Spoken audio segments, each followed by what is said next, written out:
Everyday celestial objects can't be responsible for all of Mexico's UFO sightings.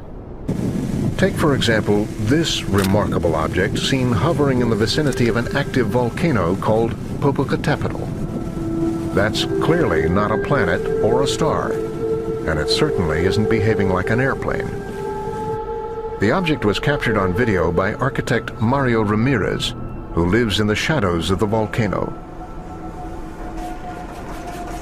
Like many here, he believes that volcanic activity attracts the UFOs to Mexico, and he claims to have seen an entire fleet of ships fly into the crater back in 1988. Empecé a investigar esto porque vi una nave muy grande. I saw a very big ship, about 300 meters in diameter. It had a lot of lights and windows. It spun on its center, then advanced towards the volcano. I have seen them go in and come out in groups of 30 at incredible speeds, going towards space. They live in the center of the volcano.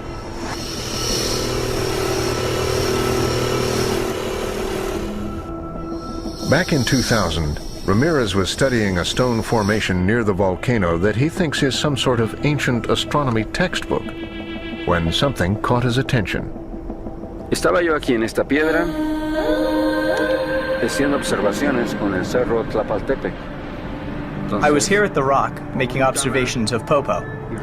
I set up my camera, and then I saw a flash, and I wondered, why am I seeing a flash from the mountain?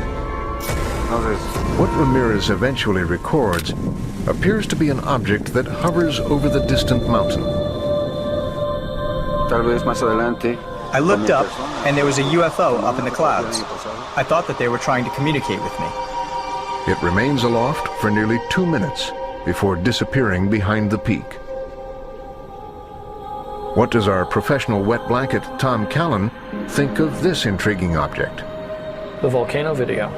That to me looks very much like a zoomed in image that, for all intents and purposes, is probably a large bird.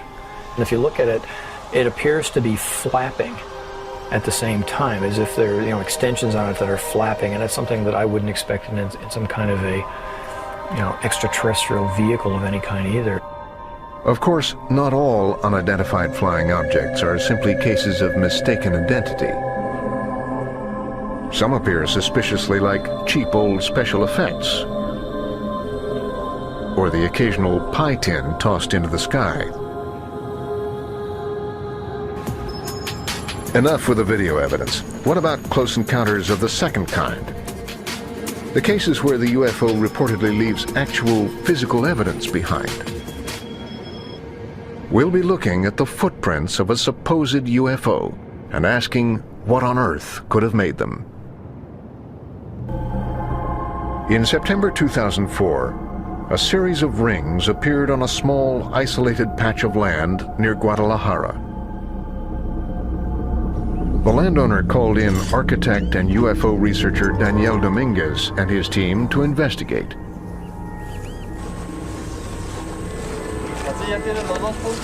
They spent a few nights observing the field, and sure enough, a spherical light appeared. It passed directly over us, and its intensity of light went up. Then the light got lower, and it continued its trajectory. Dominguez claims that the light made changes in the grass that no man-made object could cause. For 4 weeks, they've been mapping out the circles and measuring their growth.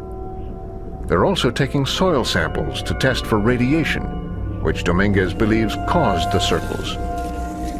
We got this sample on September 17th.